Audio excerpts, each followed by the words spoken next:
ಅಂದ್ರೆ ಇನ್ನೇನು ಎರಡೇ ದಿನ ಬಾಕಿ ಇದೆ ಅಂತ ಹೇಳ್ಬೋದು. ಒಂದು ದಿನ ಅಷ್ಟೇ, ಇನ್ನೇನು 26ಕ್ಕೆ ಆರಂಭ ಆಗೋಗ್ಬಿಡುತ್ತೆ ಚುನಾವಣೆ. ಈ ಸಂದರ್ಭದಲ್ಲಿ ಮಂಡ್ಯದಲ್ಲಿ ರಂಗೇರ್ತಾ ಇದೆ ಚುನಾವಣೆಯ ಕಣ.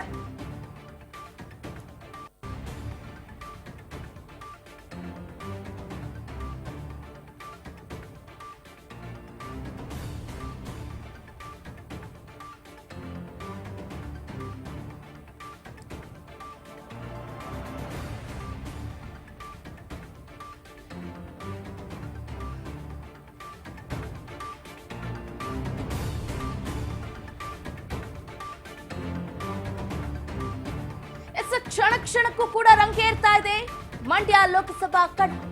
ಇಡೀ ಇಂಡಿಯಾನೇ ತಿರುಗಿ ನೋಡುವಂತ ಮಂಡ್ಯ ಕೂಡ ಬಹಳ ಪೀಕ್ ಪಡ್ಕೊಳ್ತಾ ಇದೆ. ಅದರಲ್ಲೂ ಮುಖ್ಯವಾಗಿ ಈ ಬಾರಿ ಮಾಜಿ ಸಿಎಂ ವರ್ಸಸ್ ಸ್ಟಾರ್ ಚಂದ್ರು ನಡುವೆ ಕಾಳಗ ಆರಂಭ ಆಗಿದೆ. ಮಂಡ್ಯದ ವಿವಿಧ ಭಾಗಗಳಲ್ಲಿ ಇವತ್ತು ಮತ ಮೇನ್ಯ ಆರಂಭ ಆಗುತ್ತೆ.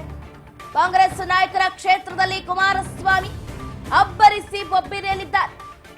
ಒಂದ್ ಕಡೆ ರೋಡ್ ಶೋ, ಮತ್ತೊಂದು ಕಡೆ ಪವರ್ ಶೋ. ಯಾವ್ದು ವರ್ಕೌಟ್ ಆಗುತ್ತೆ ಏನು?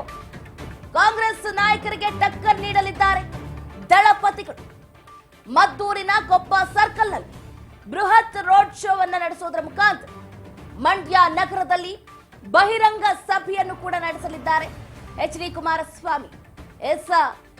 ಎಚ್ ಡಿ ಕುಮಾರಸ್ವಾಮಿ ಅವರು ಕೂಡ ಪ್ರಧಾನಿ ನರೇಂದ್ರ ಮೋದಿ ಅವರನ್ನ 3ನೇ ಬಾರಿಗೆ ಆಯ್ಕೆ ಮಾಡಿ ಪ್ರಧಾನಿ ಸ್ಥಾನದಲ್ಲಿ ನೋಡಬೇಕು ಅನ್ನುವಂಥ ಮಹದಾಸೆಯನ್ನ ಇಟ್ಟುಕೊಂಡು ಬಿಜೆಪಿ ಜೊತೆ ಕೈ ಜೋಡಿಸಿದ್ದಾರೆ.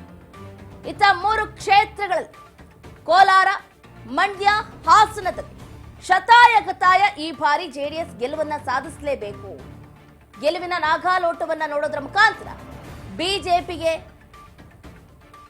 ಒಂದು ಹಿರಿಮೆಯನ್ನ ತಂದುಕೊಡ್ಬೇಕು ಅಂತ ಎಚ್ ಡಿ ಕುಮಾರಸ್ವಾಮಿ ಅವರು ಕೂಡ ಬಹಳ ಪ್ರಯತ್ನವನ್ನ ಪಡ್ತಾ ಇದ್ದಾರೆ. ಹಾಗಾಗಿನೇ ಇತ್ತ ಕಾಂಗ್ರೆಸ್ ಅಭ್ಯರ್ಥಿ ಸ್ಟಾರ್ ಚಂದ್ರು ಅವರ ಎದುರಾಳಿಯಾಗಿ ಸ್ಪರ್ಧೆಯನ್ನ ಮಾಡಿದ್ದಾರೆ. ಒಂದು ಕಡೆ ಕಾನ್ಫಿಡೆಂಟ್ ಲೆವೆಲ್ ಪೀಕ್ ಅಲ್ಲಿ ಇದ್ರೂ ಕೂಡ ಸ್ಟಾರ್ ಚಂದ್ರುಗೆ ಈಗಾಗಲೇ ಘಟಾನುಘಟಿ ನಾಯಕರು ಸಾಥನ್ನ ಕೊಟ್ಟಿರೋದನ್ನ ಗಮನಿಸ್ತೀವಿ. ಇತ್ತ ಎಐಸಿಸಿ ನಾಯಕ ರಾಹುಲ್ ಗಾಂಧಿ ಅವರು ಕೂಡ ಸ್ಟಾರ್ ಚಂದ್ರು ಅವರ ಪರವಾಗಿ ಕ್ಯಾಂಪೇನ್ ಅನ್ನ ನಡೆಸಿದ್ರು. ನಟ ದರ್ಶನ್ ಅವರು ಕೂಡ ಸ್ಟಾರ್ ಚಂದ್ರು ಅವರ ಪರವಾಗಿ ಕ್ಯಾಂಪೇನ್ ಅನ್ನ ನಡೆಸಿದ್ರು. ಅದರ ನಡುವೆ ಜಂಟಿ ಜೋಡೆತ್ತುಗಳು ಕೂಡ ಸ್ಟಾರ್ ಚಂದ್ರು ಅವರ ಪರವಾಗಿ ಕ್ಯಾಂಪೇನ್ ಅನ್ನ ನಡೆಸ್ತಾ ಇದ್ದಾರೆ.